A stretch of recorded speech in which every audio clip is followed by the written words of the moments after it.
Okay, good afternoon, ladies and gentlemen. Before we start, can you hear my voice clearly? Yes. Okay. Yes. Okay, let me do a quick check for all presenter. In this session, we have 5 presenter. Presenter 1, Mr. Ferji Juanda Kaunam.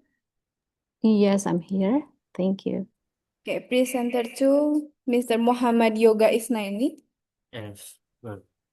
Okay, presenter 3, Ms. Sabrina Aulia Rahma. Present. Okay. Presenter 4, Mr. Raffi Suargana Putra. Yes, I'm here. And the last presenter, Mr. Muhammad Al Husaini. Yes, I'm here. Okay, every presenter has already joined our breakout room, and we will start our session. Everyone, welcome to the parallel session at the International Conference on Advancement in Data Science, E-Learning, and Information System, or ICADES 2026. My name is Shifa Nurlatifa, and I'm honored to serve as your moderator for this session. And today we will have a series of remarkable presentation exploring machine learning and AI in healthcare application. Before we begin, allow me to outline the format for this session. So each presenter will have 10 minutes to deliver their presentation. At the 8th minute, a reminder will appear that there are 2 minutes left. And at the 10 minute, I will state time is up. And after that, we will continue to 5 minute Q&A segment. And I kindly ask all attendees to hold your question until the Q&A session after each presentation. And if a presenter is not ready to present within 1 minute of their scheduled time, we will proceed with the next presenter. And the presenter who isn't ready will be rescheduled to present at the end of the session after all presenters have finished. And during other presenter session, please mute your microphone unless permitted to speak. And also exiting and re-entering the breakout room during the session is not allowed without prior permission from the moderator. And please ensure you stay in the room for the entire duration of the session to support all presenter. And also at the end of our session, we will have a photo session together for evidence of our agenda. So please everyone stay in this breakout room after the session ends. And I would like to remind all presenters to change your display name. Okay, I think everyone has already changed the display name in the Zoom. And please make sure to use official virtual background provided for this session. This will help to maintain consistent and professional appearance throughout this event. Okay, maybe that's all for the introduction. Now we will start our session for the parallel session, and we will start from our first presenter, Miss Fergie Joanda Kaunang. Okay, are you ready? Yes, I'm ready. Shall I share my screen? Okay, our team will help you to share the slide. Okay. Thank you. Okay, Mr. Arka, maybe you can help us to show the slide. Okay, Ms. Fergie will present a paper titled Detection of NT and NB in Down syndrome screening using YOLO version 11. Yeah, and okay, the slide is ready. Okay. Okay, Ms. Fergie, you have 10 minutes, and place and time are welcome. Okay. Thank you, Ms. Shifa, and all the committee and all of the participants. Good afternoon, everyone. My name is Fergie, and together with my co-authors from Universitas Bunda Mulia, I would like to present our research entitled Detection of Nuchal Translucency and Vital Nasal Bone in Down Syndrome Screening using YOLO V11. As an overview, this study actually investigate the use of deep learning, specifically the YOLO V11, to automatically detect the two biomarkers in ultrasound images that are commonly used during the first trimester Down syndrome screening. Next slide, please. And before we begin, let me briefly outline the structure of my presentation today. First, I will explain about the clinical background as well as the research motivation. And then I will describe the proposed methodology, including the dataset preparation, annotation, the model development, as well as the evaluation procedures. Then I will present the experimental results and discussion. And finally, I will conclude with the key findings and the future research directions. Let us begin with the introduction. Okay, I believe most of us here have heard of Down syndrome before, but I think it wouldn't hurt if I gave a little explanation about Down syndrome. So Down syndrome is one of the most common chromosomal disorders and can actually and usually can be screened during pregnancy using the ultrasound examination. And the two important biomarkers used during the first trimester screening are the NT or the nuchal translucency and the nasal bone. However, identifying these two structures or these two biomarkers manually is often very challenging or can be very challenging because the process depends on the experience of the clinicians or may be affected by many factors.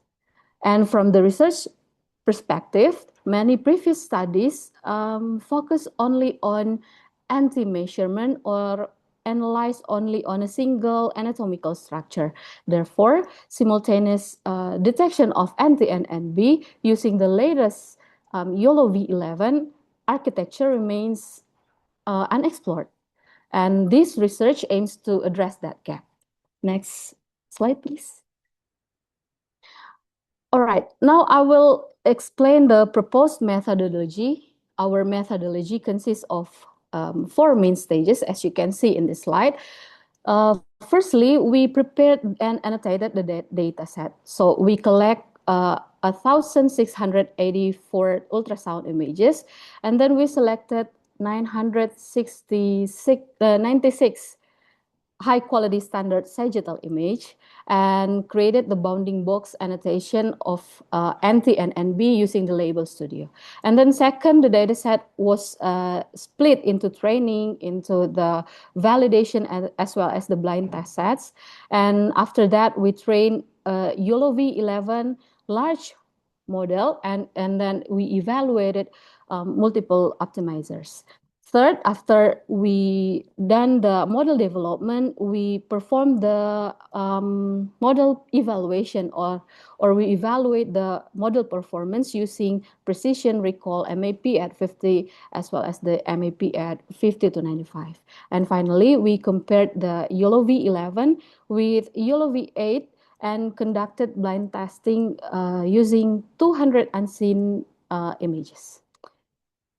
Next slide, please. All right, let me explain the experimental results and discussion of our research. We begin by examining the baseline performance. So we trained the model using the the baseline of YOLO V11 before any hyperparameter optimization.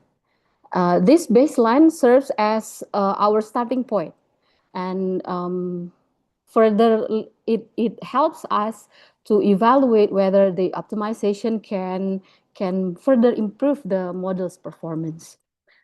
As you can see in the slide, the training results obtained using the YOLO V11 configuration, it shows that if you look at the evaluation metrics, the baseline model achieved actually precision approximately around 94% and recall of 95%, MAP at 50, 95%, as well as the MAP at 50 to 95, around 59%. These results actually indicate that even without optimization, the YOLO V11 was already strong or capable in detection. However, one important observation can be seen in the gap between the MAP50 and the MAP5295, meaning that this result shows that the detection performance was actually strong, but then under a stricter IOU thresholds, the localization accuracy still need to be improved. Therefore, we evaluated several training configuration using different optimizers in the next slides. Next slide, please. Yes. Okay, in this experiment, so we use 3 optimizers, SGD, the ADAM-W, and the NADAM. And the objective of this configuration is to identify the optimal configuration actually. So as shown in the table, SGD achieved the best overall performance. It reached precision of 97% of recall, MAP at 50, as well as the MAP at 50 to 95. It shows an improvement.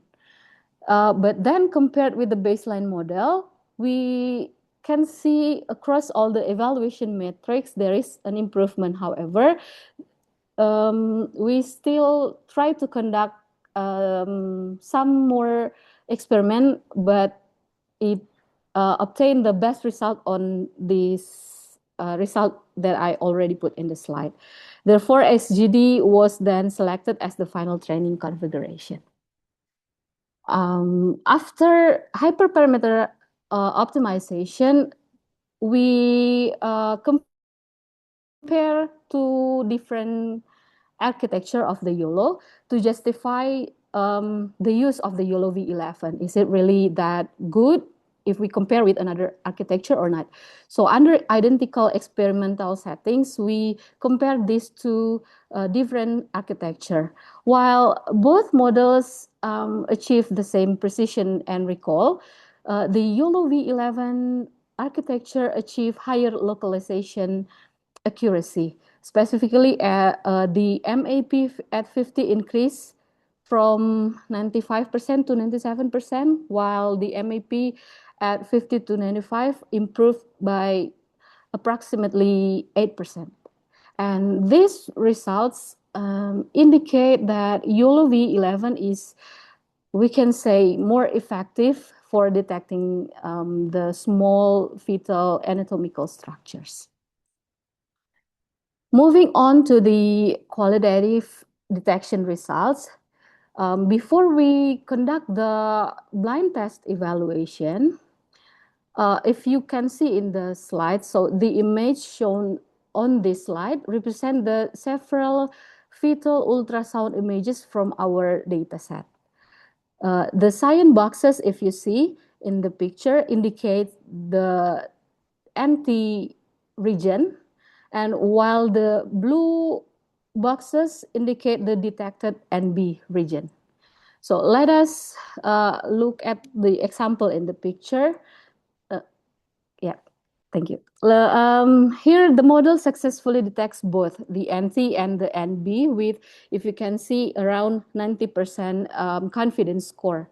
The bounding box closely follow the anatomical regions identified by the annotations. And a similar pattern can also be observed in other examples, suggesting that our model or the model that we use is capable of maintaining consistent performance across different fetal ultrasounds images. All right. Okay, unfortunately, Thank you time so is much. okay. Now we will move on to the Q&A segment. Everyone, if you have a question, please use the raise hand feature in Zoom.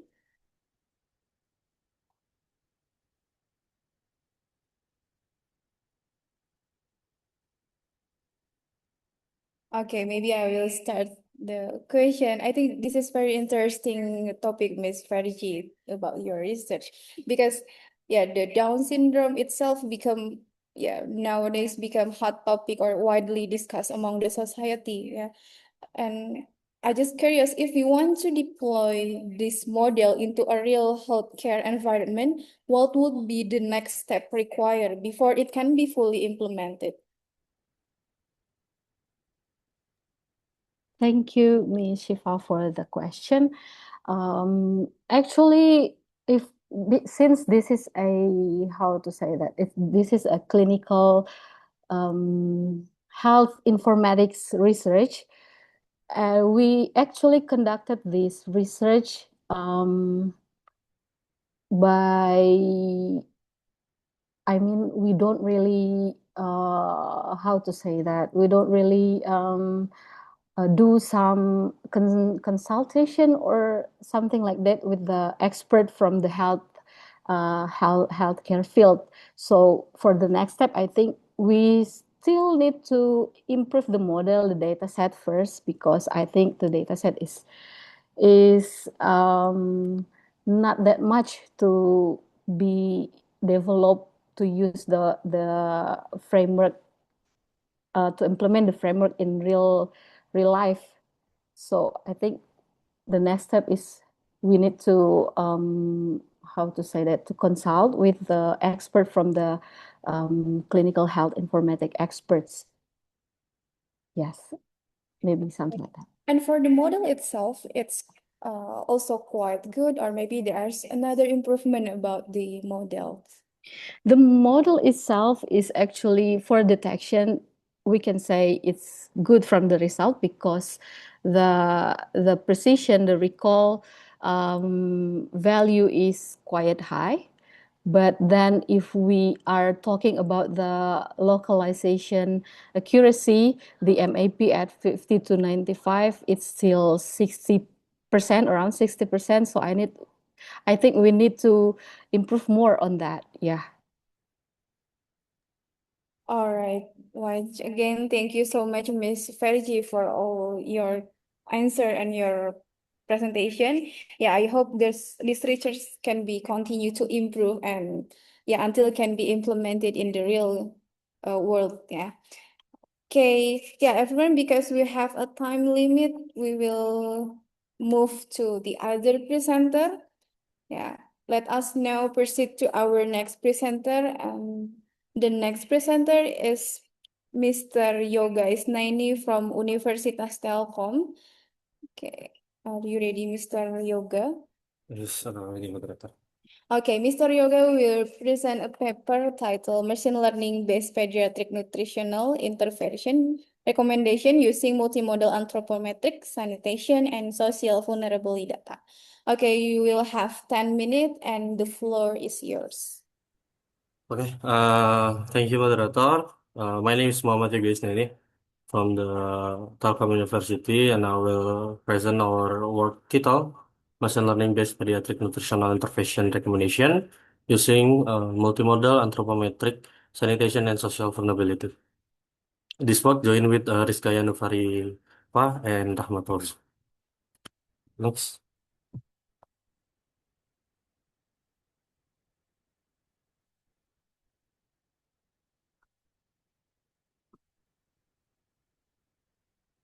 Okay. The presentation has 5 parts. The first introduction, related work, methodology, resulting discussion, and conclusion. Next, the introduction. Malnutrition in the first 1,000 days of life has lasting effect on cognition, immunity, and economic productivity. In Indonesia, national stunting prevalence is still 19.8% according to SSGI 2024. From further RPJM, target on 14.2% by 2029. At the grassroots, Posyandu as the frontline still relies on manually recording and reactive, not personalized decision, setting an urgent need for the data-driven guidance. We selected Astana Anyar Bandung, a high-burden urban area with 22.8% provincial stunting, and 44% poverty as a representative case for community level position. Next. And then we identify three gaps. The first, diagnostic, not perspective. Prior model only produce binary status label and stop at the diagnostic without telling cadres which action to take. Second, macro over micro. Models trained on national survey data was sensitized to household level signals such as sanitation, feeding story, and social vulnerability. Third, misaligned with policy and system. Their outputs rarely map onto operational frameworks like Stranas and APPGABM record grow data but cannot translate it into recommendation. Next. From these gaps, we set three contributions. The first is reframing the prediction target, directly predicting eight intervention category from primary Posyandu data perspective, not diagnostic. Second, an exhaustive benchmark, 28 configuration across for ensemble algorithm, 6 resampling strategies and cost-sensitive learning under an extreme 25.4 to 1 imbalance ratio data. The third, staying interpretable using intrinsic feature importance over 29 multimodal feature to reveal the determinant of each intervention pathway. Next. Briefly, three traits. The first, machine learning for nutritional classification. Ensemble model predicts stunting in Ethiopia, Ghana, Bangladesh, and Indonesia, with gradient boosting consistently leading, but all produce binary diagnostic label. Second, handling and stream imbalance. Smooth and similar method improve minority recall, but prior work relies on a single technique. Third, feature importance for decision support. Prior study surveys maternal weight, wealth, parental literacy, and residence. We map location, sanitation, and social vulnerability determinants across an intervention pathway. Next. Okay, the methodology we follow the SEMA framework is a sample, explore, modify, model, and assess. The data are 876 primary record from Posyandu in Astana Anyar, validated by nutritionists with 29 multimodal feature split 29 multimodal feature split into 16 anthropometric and grow history feature, 6 environmental sanitation feature, and 7 social vulnerability. We split the data 80 to 20 in a stratified way into 700 training and 176 test samples for saving class proportion. The target is 8 intervention classes. Next. Ah, Here is the core challenge. The 8 intervention class are highly imbalanced at ratio of 25.4 to 1 ratio. The majority class is routine growth monitoring has 407 samples, while the rare minority class is recovery feeding and referral has only 16 out of 876. This skewed distribution is the focus of our handling because standard algorithms tend to suppress minority class prediction is favor of majority class accuracy. Next. Okay, in modify phase on the feature side, we apply class-based median imputation to preserve each class signature, categorical encoding, and numerical normalization. All the training set to prevent data leak on the imbalance side, we evaluate 6 resampling strategy, cross, smooth, addition, borderline smooth, smotomic, and smotin. Each was applied independently to the training set. The compare against the algorithm level cost sensitive approach. Next. We test for ensemble algorithm, XGBoost, LagIBM, Random Forest, and Decision Tree with imbalance handle and the algorithm level through cost sensitive weighting without synthetic data. Three things matter in tuning. First, threshold optimization with a get min function, which penalize any class was recalls falls below 0.10 to protect critical minority classes. Second, to stage hyperparameter tuning from randomized SRCP two Bayesian optimization with Optuna with fixed set of 42 for reproducibility. The third, the primary metric is weighted F1 because accuracy alone is misleading under extreme imbalance. Next. Result in discussion. Okay, the key finding XGBoost with cost-sensitive learning achieved the best performance is 76.94% weighted F1 and 78.41% accuracy. Like GBM followed at 75.23 and then Random Forest at 69.92 and Decision Tree at 64.88. Notably, accuracy exceeding F1, for example, 1.42 point gap for XGBoost confirm why F1 not accuracy is the right matrix under skewed distribution. Next. Here an interesting divergence emerges.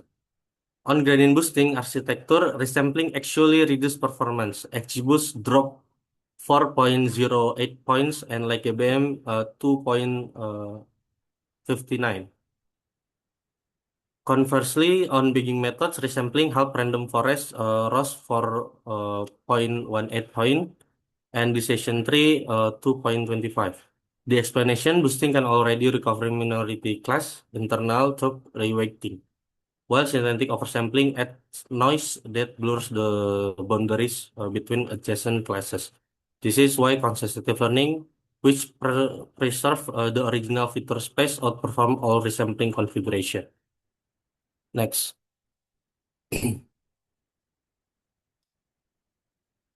Oke, per class behavior, the confusion metric ya. The test set show the majority class are very strong. Routine growth monitor with 78 correct minimal spillover and sanitation with 25 correct and complementary feeding with 22 correct. For the minority class, performance is more challenging because their sample size are very small ya, under the 25.4 to 1 imbalance, but importantly, the error are not random. Almost all fall into clinical adjacent classes, reflecting children with composite risk profile that span referral intervention domains at once. Next. Key determinant. The feature importance analysis explain the model's decision, the top two feature, breastfeeding history, lactation window, so 0 until 6 months, and wait for age. A second tier is sanitation type, animal protein intake, and hygiene risk. Reshape the recommendation. The implication is strong. Two children with the exact same weight for age may need entirely different intervention. This means an anthropometry only system is not enough, which validates our multimodal design. Next. Okay, unfortunately, Mr. Yoga, your time is up. Okay, now we will move to the Q&A segment. Okay, everyone, if you have a question, please use the raise hand. Okay, there are two questions. Oh, there are three questions. I think it's very interesting topic, right? For Mr. Yoga. Okay, I will start from Mr. Ananta. You can open your mic and ask the question. Okay, thank you for your opportunity, moderator. I have a question about the model selection, where this paper or presentation choose algorithm like random forest, decision tree, like GPM and XGBoost. And I have question. Why this research only use this algorithm, and why don't compare other model or algorithm? Yeah, I think this is my question. Thank you. Okay, Mr. Yoga, you can address this question. Okay, thank you for the question. The choice of this for model itu was deliberate based on two consideration.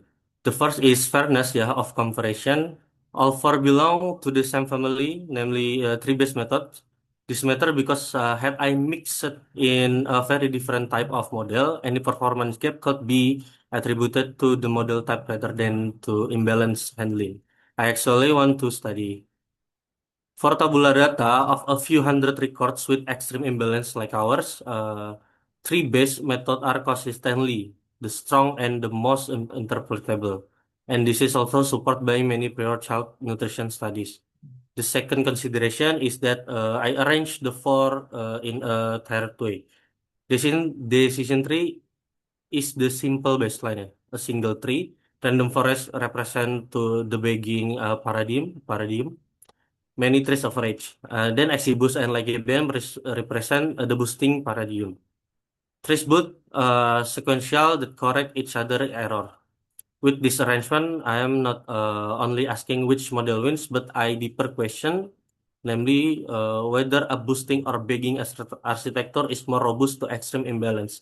And the answer turned off be informative because the two paradigms showed opposite pattern. The resampling was applied, which became one of the interesting finding of our study. Thank you. Okay, yeah, we still have 2 minutes. Maybe we can have one question again from Mr. Stefanus Disono. You can open your mic and ask the question. Thank you, moderator, for the opportunity. I'm Stefanus Desano from Telkom University. Mr. Yoga, when you presentation, you use cost-sensitive learning together with 6 resampling method. The question is, was this only to compare, or did you actually want to prove something? And was the comparison fair? That is my question, Mr. Yoga. Please clarify my question. Thank you.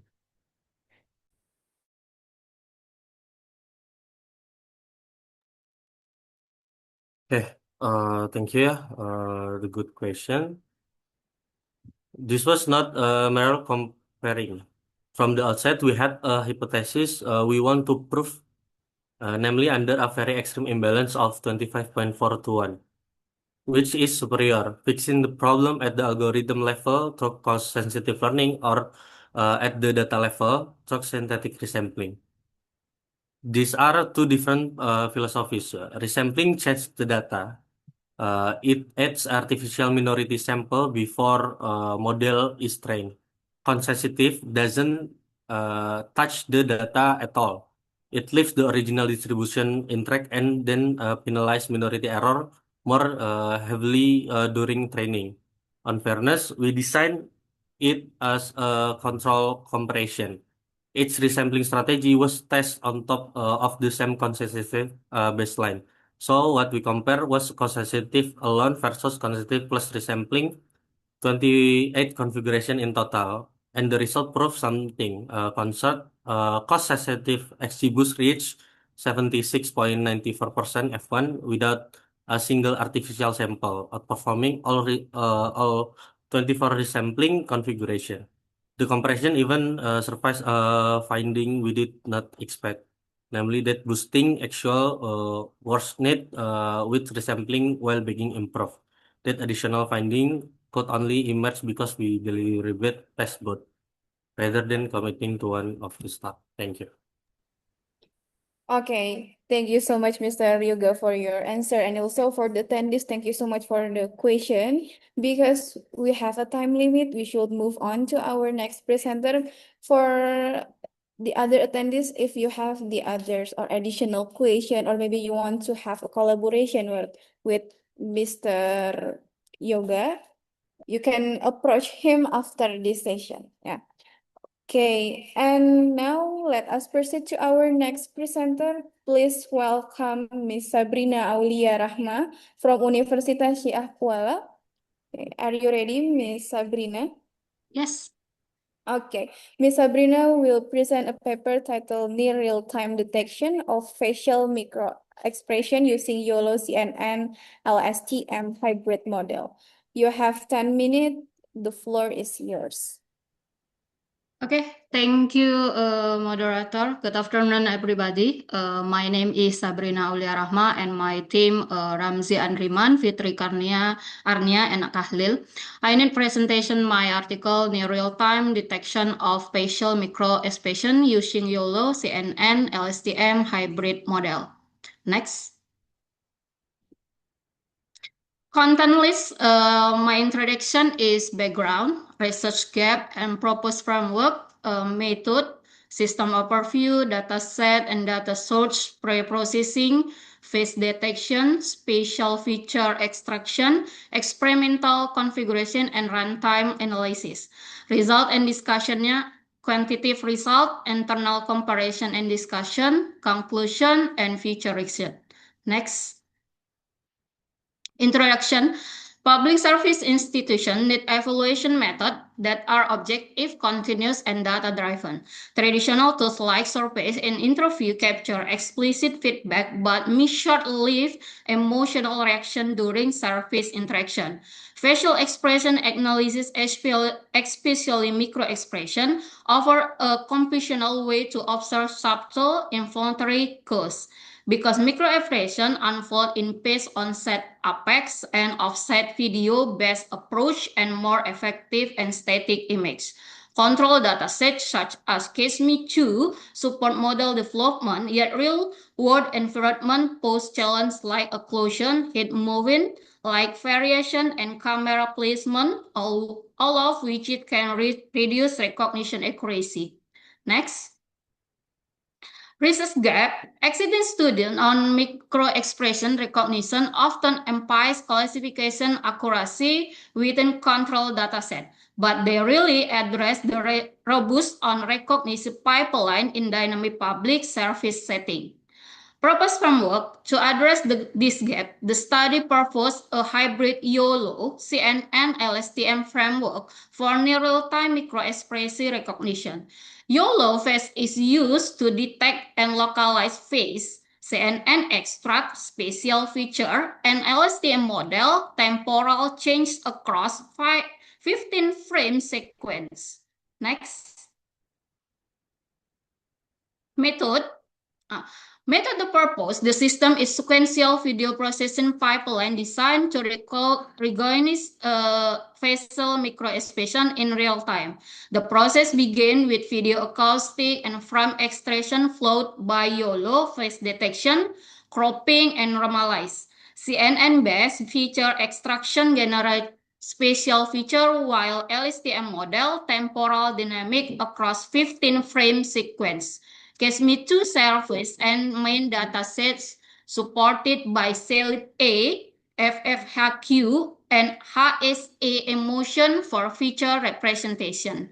System pipeline near real-time micro-expression recognition framework is number 1, video acoustic, 2, face detection by YOLO, 3, face tracking, next spatial feature, temporal modeling with LSTM, emotion classification, and group emotion aggregation. Next.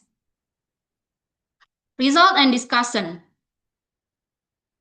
Quantity 5.7 class setting. The 7 class setting evaluation on CaseMe2 use stratified 5-fold cross-validation to compare static and temporal architecture. The YOLO plus CNN baseline achieved only 0.08% accuracy, while temporal model, GRU, and LSTM reach around 69%. This confirms that temporal modeling significantly improved micro-expression recognition. The proposed YOLO plus CNN plus LSTM achieved the highest mean accuracy, 69.98%, proving its effectiveness to short duration facial dynamics. Next. External comparison. Compared with external method, the proposed YOLO plus CNN plus LSTM outperforms the LBP mean top plus FPM baseline 63.41% on case me too of ApexNet report 74.60% accuracy. But under different dataset and protocols, so direct comparison is not valid. Discussion. The contribution of this study lies not only in accuracy, but also in methodological integration. The YOLO CNN LSTM pipeline combines face detection, feature vision, temporal modeling, runtime, evolution, and group-level emotion aggression. This holistic approach supports objective data-driven evaluation of effectiveness response in public service environment. Next. Conclusion. The study present in real-time facial microexpression recognition framework that integrates YOLO V89 phase for face detection, CNN-based spatial feature extraction, LSTM temporal modeling, and feature fusion. The evolution on CaseMe2 demonstrate that temporal modeling significantly improve recognition performance with the proposed YOLO CNN and plus LSTM. Runtime analysis confirmed that the system operator at approximately 10 to 15 fps, making it subtle to particle public service evolution. Importantly, the output is interpret and group level effective indicator rather and individual emotional judgment, ensuring ethical and operational. Future research, completing food videos static to validate perform in real-world service improvement. Improving pre-processing speech, particular in face detection and feature extraction to accept here 5PS. Conducting direct benchmark comparison under standardized protocol to establish stronger evidence of competitive fitness. Okay, thank you.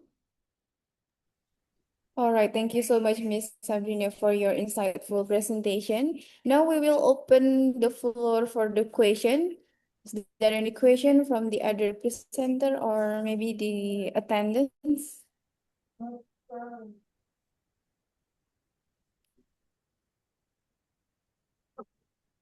Okay, maybe I will start the question, Okay. Sabrina. Yeah, since you mix three framework in your research, may I know what the most challenging part of conducting this research and how did you address it? Because yeah, when I see your research is quite a lot of mixed framework. Yeah, I think every framework has different perspective and also different approachment. So yeah, you can please explain about the challenge. Uh,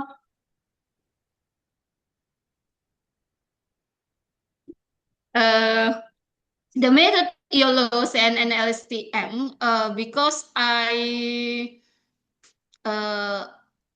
this is my dissertation, but my promoter is combine my mana ya jelaskan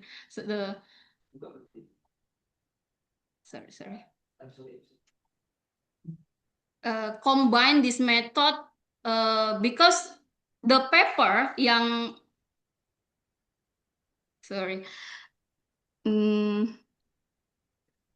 I explain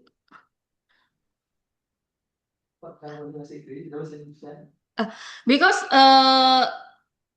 study purpose a hybrid zone YOLO CNLS STM framework for near real time micro expression recognition. In the paper, our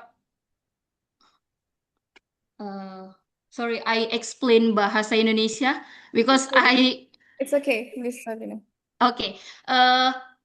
Karena selama yang ada di paper yang saya baca selama ini, untuk mikro ekspresi itu hanya ada CNN dengan YOLO gitu. Jadi promotor menyuruh combine untuk menemukan sebuah yang namanya novelty di dalam, selain juga dengan yang ada di metode CNN. CNN kita ketahui memang pada dasarnya adalah memang metode yang sudah banyak dipakai untuk mengambil sebuah data citra gitu. Jadi YOLO sendiri yaitu untuk membuat mendeteksi wajah secara real time-nya, sehingga kenapa tidak digabungkan antara YOLO plus CNN plus LSTM untuk mendapatkan akurasi yang memang benar-benar lebih tinggi daripada yang sebelumnya. Thank you.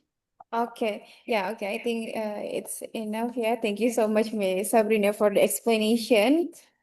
Okay, because we have time limit, we will move on to our next presenter. Everyone, if you want to have any collaboration with Miss Sabrina, you can approach her until after this session. Yeah.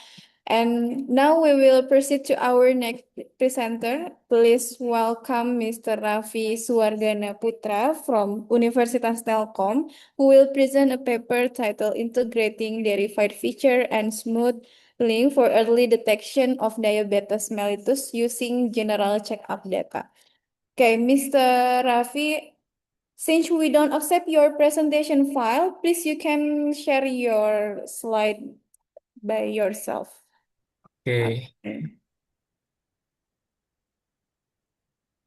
Okay, you have 10 minutes. The floor is yours. Okay. Thank you, Miss Shiva. Good afternoon, everyone. Thank you for being here today. Let me introduce myself. My name is Raffi Swargana Putra, and I am pleased to present my research entitled Integrating Derived Features and Smotomic Link for Early Detection of Diabetes Mellitus using general checkup data. This presentation is divided into four main parts that I will explain today. Now let's move on to the introduction section. First, let me start with the background of this research. Type 2 diabetes mellitus, or T2DM, has become one of the major non-communicable disease worldwide. One of the biggest concern is that many people are living with diabetes without even knowing it. By identifying individuals who are at risk at an earlier stage, healthcare providers can take preventive action. Machine learning offers an opportunity to support this early detection process. However, there is still a challenge. Most real-world medical data sets are highly imbalanced. In other words, the number of diabetic patients is much smaller than the number of non-diabetic patients. As a result, machine learning models may become biased toward the majority class and fail to identify patients who actually have diabetes. To address this gap, we propose a random forest-based model for T2DM prediction using medical checkup data by integrating derived features and smotomic link balancing to improve the detection of diabetes cases in imbalanced datasets. Okay, now let's move on to the methodology used in this research. This study used 2019 Yakos Telkom medical checkup dataset, which includes data from 932 patients, and we had 25 predictor features and one target variable indicating whether a patient has T2DM or not. Because this was real-world medical data, there were some missing values that had to be handled before training the model, and we evaluated the model using accuracy, precision, recall, and F1 score to see how well it could identify patient at risk of diabetes. Next, feature engineering was performed by creating derived features from several clinical measurements. Instead of using the raw values directly, we transform them into clinical risk categories based on WHO standards. The idea behind this approach is to make the features more meaningful from a clinical perspective and make them more informative before the model is trained. Okay. After pre-processing, we observed that the dataset was highly imbalanced. As shown in this slide, out of 859 samples, there was only 18 patients were diabetic, while 841 were non-diabetic. Before building the classification model, we applied lasso feature selection, which helped us to select the predictors that contributed the most to the model. As a result, Lasso selected 5 important features. These selected features were then used in the classification process to build the prediction model. And interestingly, postprandial glucose show the strongest contribution, which is reasonable because blood glucose are directly related to diabetes risk. Meanwhile, urine protein may provide additional clinical information that support prediction. Now I would like to show the result of the derived features. As we can see, the number of diabetes cases generally increase as the clinical risk category becomes higher. For example, in the postprandial glucose feature, the higher glucose categories contain more diabetic patients compared to the lower categories. A similar pattern can also be observed in fasting glucose and stomach circumference. This suggests that converting raw measurements into clinical risk categories helps reveal a clearer diabetes risk pattern within the data. Uh, However, not all features show the same trend. Urine protein did not exhibit a clear categorization pattern, so it was retained in its original form. Overall, this finding indicate that the derived features are not only clinically meaningful, but may also provide more informative inputs for the classification model. Okay, now we can evaluate the impact of the proposed approach on model performance in diabetes class. As shown in this figure, the baseline model was unable to identify any diabetes cases, resulting in zero recall. After applying the SMOTOMAC balancing, the model became more capable of detecting diabetic patient, with the recall increasing to 27.8%. Interestingly, when the derived features were combined with SMOTOMAC, the performance improved even higher. The recall increased to 50%, while the F1 score also achieved the highest value among all approach. Uh, and to provide a more comprehensive evaluation, we also compare the macro average performance across different approach. As shown in this table, the baseline random forest achieved the highest accuracy. Achieving high accuracy was not enough. What truly matters is whether the model can identify diabetes cases that might otherwise go undetected. After applying balancing technique and derived features, we observe a different pattern. Although the overall accuracy slightly decreased, but both recall and F1 score improve. The best performance was achieved by the combination of derived features and smart link. This suggests that there is a trade-off between maximizing overall accuracy and improving the detection of minority cases. In the context of early diabetes screening, identifying more true diabetes cases is more important than achieving the highest accuracy. Finally, I would like to conclude this presentation. This research investigated the use of derived features and SMOTOMAC link to improve the early detection of type 2 diabetes mellitus. The result show that combining derived features with SMOTOMAC link provided the best performance.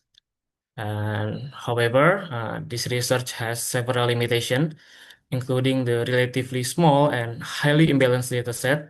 Therefore, future studies should use larger and more balanced datasets and explore other classification approach to improve prediction stability.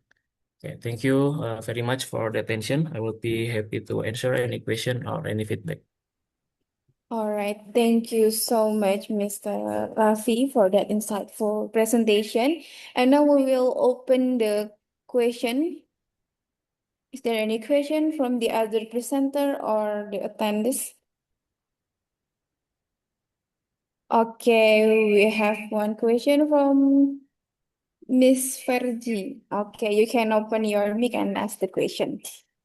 Okay, thank you, Miss Sifa, and thank you, Mr. Rafi, for the insightful presentation.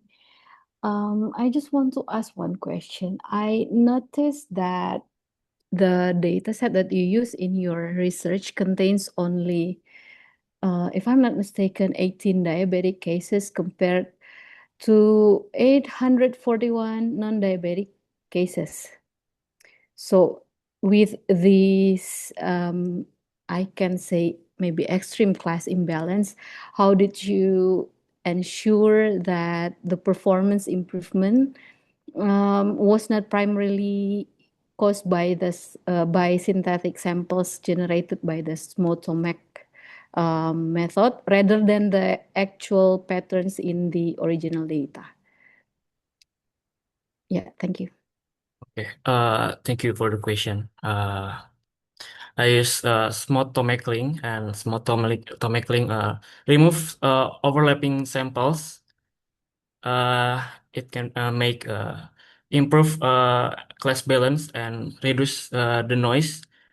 Yeah, that's the answer. Okay, thank you. Okay, we still have 3 minutes for the Q&A session. Is there any question from the other presenter or attendees?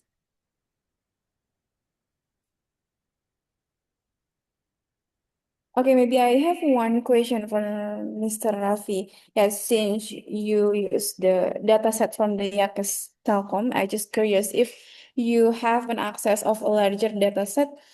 Yeah, of course, from the around Indonesia with different characteristic of the patient, it it can be it can be change your performance of model or maybe improve the model or something. Can you please explain? Okay. Thank you. Of course. Especially with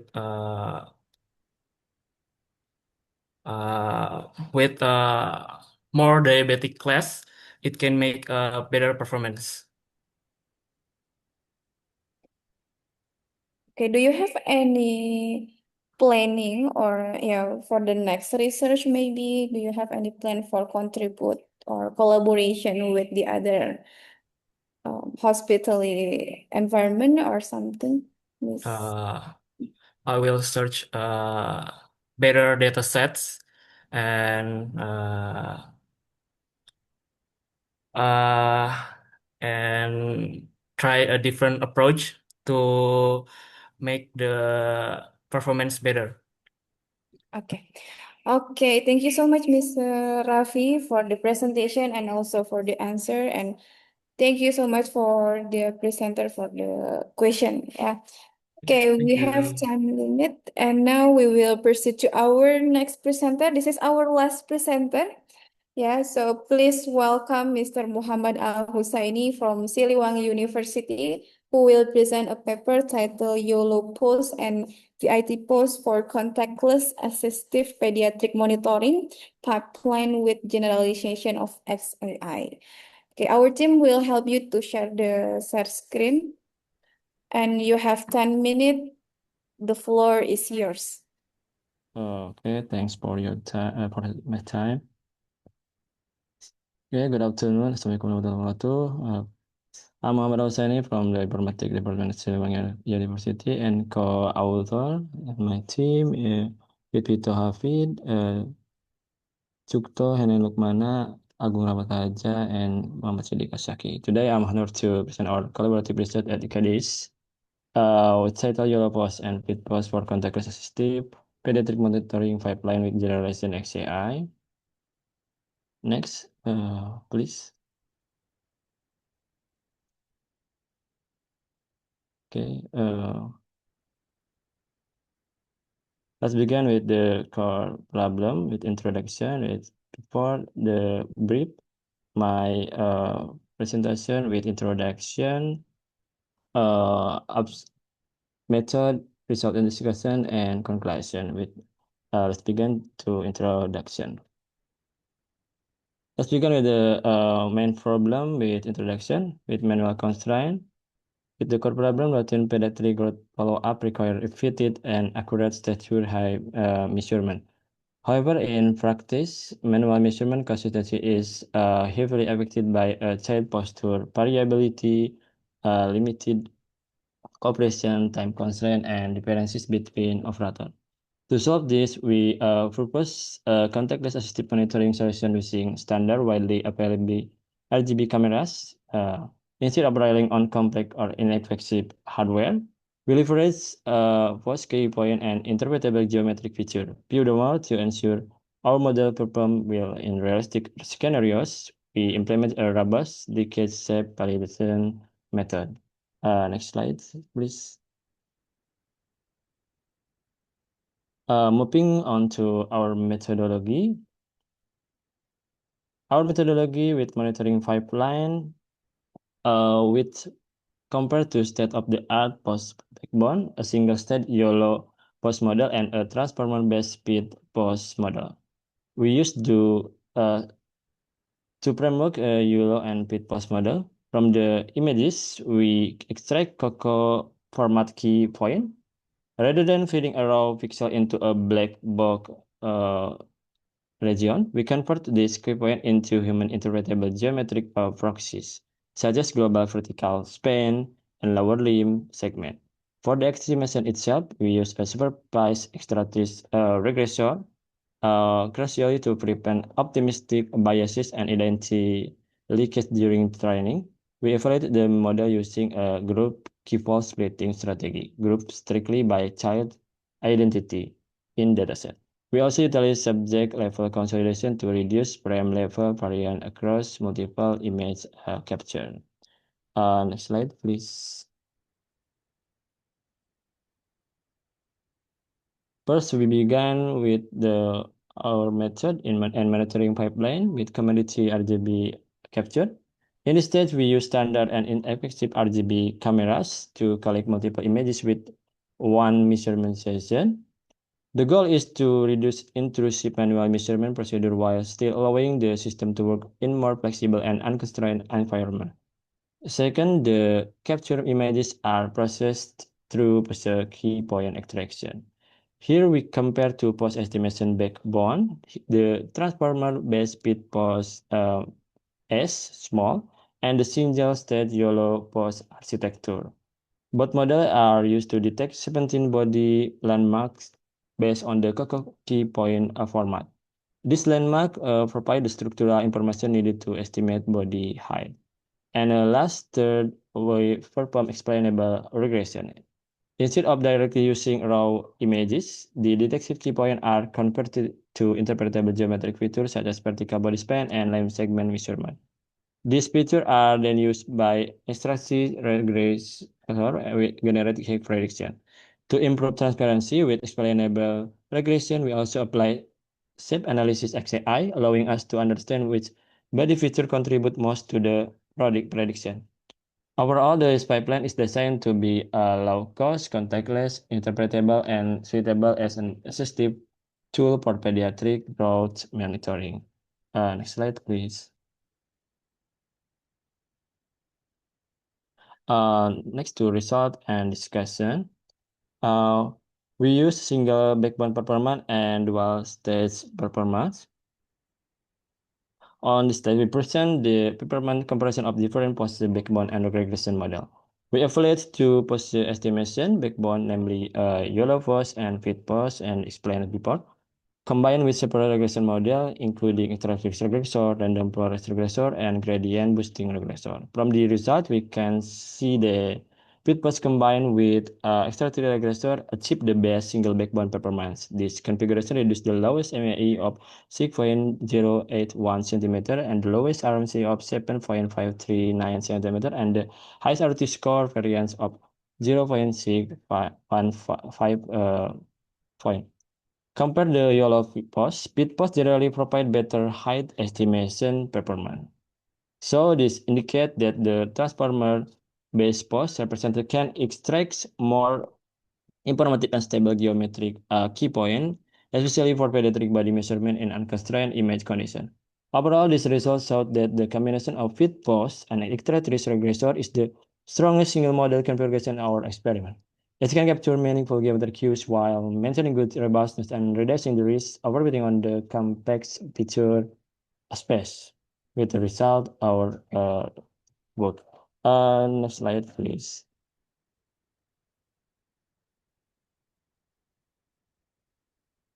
Okay, performance of dual backbone. When evaluating single backbone configuration, the fit post backbone pair with the extract regressor achieve the best performances, yielding mean absolute error of 6.8 centimeter and RMC of 7.53 centimeter, which explained before. However, because YOLO post and fit post exhibit a fairly complementary behavior under unconstrained imagery, we also test a lightweight inverse error weight ensemble. By using the prediction across both backbone, we successfully improved the performance slightly, reducing the mean absolute error further to 5.84 centimeter, with the result performance on the optimal backbone. Okay, next slide, please. Okay, we present the agreement analysis using the Bland-Altman method. The purpose of this analysis not only to measure prediction error, but also to evaluate whether our model has systematically bias compared to the reference height measurement. This is important because in clinical assistive monitoring, a model must be accurate, stable, and safe to support decision making. For this our work, YOLO post framework, the main bias is positive 0.13 centimeter, which means the model slightly overestimate the height on average. However, this bias is very small and close to zero. The limit of agreement are approximately plus or minus 15.4 centimeter, with standard deviation of 7.81 centimeter. For the fit post framework, the mean bias is negative 0.01 centimeter, which is almost actually zero. This indicates that fit post has very minimal average bias compared to the reference. Measurement is limit of agreement and approximately plus or minus 14.98 centimeter, with a standard deviation of 7.65 centimeter. Overall, both frameworks show near zero mean bias, meaning there is no strong systematic overestimation or underestimation. However, we observe a proportional bias slope. We calculate proportional bias slope of negative 0.268 centimeter, which indicate a slightly tendency to underestimate taller subject. Therefore, these results show that the proposed pipeline is promising as an assistive measurement tool, although further calibration may still be needed to improve performance for tailored children. Next slide, please. First, we perform a Bland-Altman to evaluate how closely the predicted high values agree with the reference measurement before, with explained before. The results showed that both YOLO post and fit post achieve near zero mean biases. YOLO post reduce a small positive biases of around 0.15 centimeter, while fit post produce a very small bias of around 0.01 centimeter, like the table of result before. This indicates that on average, the model doesn't strongly overestimate or underestimate the child heights. However, the proportional bias slope negative 0.268 centimeter, so that there's less tendency to underestimate the subject. Okay. Okay, unfortunately, your time is up. Okay, thank you so much for your insightful presentation. Now we will move to the Q&A session. Everyone, if you have the question from the attendees or maybe the presenter, other presentation, you can raise your hand in this feature Zoom.